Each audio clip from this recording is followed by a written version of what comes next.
는요 윤은주 씨가 청년들의 고민을 해결해 주신다고요? 네, 그렇습니다. 이 등록금과 취업뿐만 아니라 우리 청년들의 또 다른 고민거리 바로 주거 비용인데요. 지난해 수도권 대학생들의 월 평균 주거 비용은 약 48만 원이었다고 합니다. 비싸죠. 네. 비싸네요. 특히 이 학업과 아르바이트를 병행하는 청년들에게는 정말 만만치 않은 금액인데요. 그런데 이런 주거 비용을 똑똑하게 해결한 청년들이 있다고 합니다. 함께 만나보시죠. 등록금 1,000만 원이 훌쩍 넘는 요즘 어렵다는 취업의 문과 생활고에 청년들의 관심이 늘어간다는데요. 먼저 한 대학가를 찾아가 봤습니다. 별로 관심 있는 분야도 딱히 모르겠고 취업을 언제 할지 너무 미래가 불확실하니까 그런 거에 대한 경제적인 걱정이 제일 큰 것 같아요. 아무래도 반값을 지원해 줄 수 있는 제도 같은 게 많이 생겼으면 좋겠다고 생각합니다. 하지만 이런 대학생들의 고민 해결의 열쇠는 언제나 있습니다. 전월세 고공행진 시대, 청년들의 고민인 주거비를 해결할 알찬 정보 지금부터 알려드립니다. 대학가 주변의 주택들은 이렇게 많은데 전세 비용은 생각보다 매우 높습니다. 그래서인지 지방에서 올라온 학생 중에서는 주거를 해결하지 못하고 떠돌이 생활을 하는 경우도 생겼다는데요. 찜질방 같은 데 가서 그냥 잠만 자고 바로 나와서 또 학교 갔다 아르바이트 하다가 그렇게 생활을 하는 애들도 있었어요. 도심 한복판, 주거비 고민을 해결하기 위해 늦은 밤까지 아르바이트를 하는 학생을 만났습니다. 여기서 두 개요? 언제 알바 다 해볼래? 감사합니다. 아유. 한 장에 50원 정도 해서 하루에 500장 정도 돌리는 편이에요. 좋았던 기억만 가수의 꿈을 안고 대학 실용음악과 수시 합격의 기쁨까지 누렸지만 아직 19살의 민혁군에게 세상의 벽은 높기만 합니다. 전라북도 김제에서 왔어요. 원장님이 약간 그래도 친분이 좀 있으신 사람이라 제가 좀 부탁을 이렇게 양해를 구해가지고 그래서 여기 청소하는 대가로 여기 살게 해주셨어요. 서울의 만만치 않은 전세 보증금, 주거비 때문에 대학 진학을 포기할까도 했다는데요. 현재는 보컬 학원에서 청소하며 지내지만 이곳에서도 곧 나가야 합니다. 아니, 우리 아들 저기 서울에 있을 방구해야 되는데 걱정이네. 저도 지금 그것 때문에 고민은 많이 하고 있어요. 자, 이런 청년들의 주거 고민을 해결할 방법 없는 걸까요? 여기 주거비 문제를 스마트하게 해결한 대학생이 있다는데요. 우리 집은 진짜 지금 1,055거든?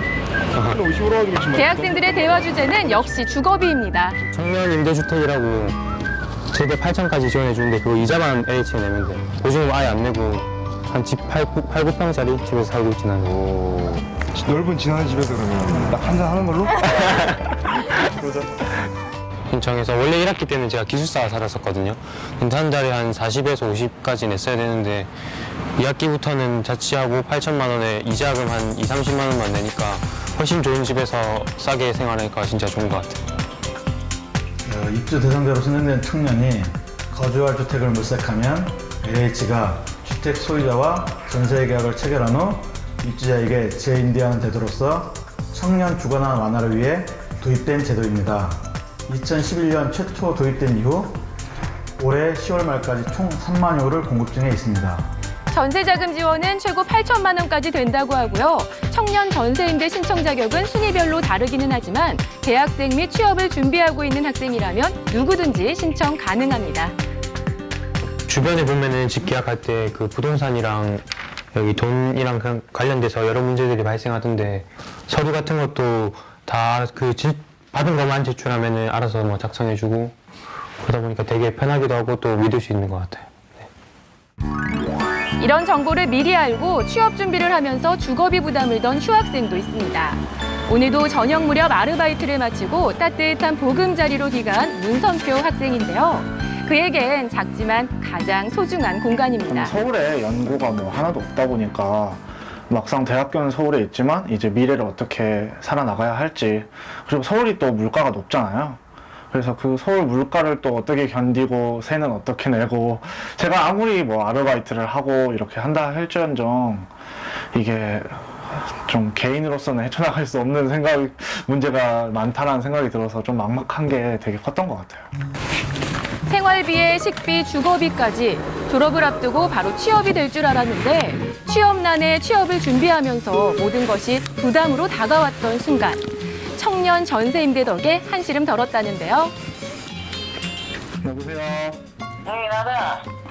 엄마. 지금 뭐하고 있냐? 이제 아르바이트 끝나고 들어가려고 밥 먹어요. 데이트를 받은 거 그렇게 갚고 있냐 했잖아.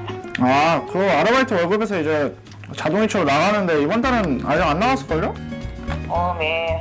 너무 힘든데 고생한다. 아무래도 금리가 되게 낮으니까 재선에서 이제 해결할 수가 있어서 그건 되게 다행인 거고요. 이제 그런 부분은 좀 걱정을 덜어놓으셔도 될 것 같아요. 주거비 해결로 부모님의 걱정까지 덜어드린 문선표 학생. 이젠 마음 편히 취업 준비를 할 수 있게 됐다고 합니다. 이제 저도 뭐 열심히 노력해서 언젠가 저런 번듯한 아파트 한 채 들어가서 열심히 노력하면 되게 번듯한 가정 꾸려가지고 잘 살 수 있을 거라고 생각하고 믿고 열심히 공부하려고요. 주거비의 벽에 부딪힌 청년들을 위한 상담센터를 찾았는데요. 제가 이번에 청년 전세임대 1차 모집 신청 기간은 11월 24일, 바로 내일까지라고 합니다. 주거비가 고민인 재학생 및 복학생분들 한번 신청해보시는 건 어떨까요? 또 신입생 및 취업준비생분들은 2차 신청도 있으니까요. 잊지 말고 신청해보세요. 집 문제가 제일 큰 고민이었는데 그게 덜어져서 그래도 많이 그래도 대학생활 열심히 진짜 이번에 제대로 해볼 수 있을 것 같아요. 제 아무리 취업의 벽과 물가가 높다 한들 청년들의 열정만큼 높진 않습니다. 대한민국 청년들의 내일을 응원합니다.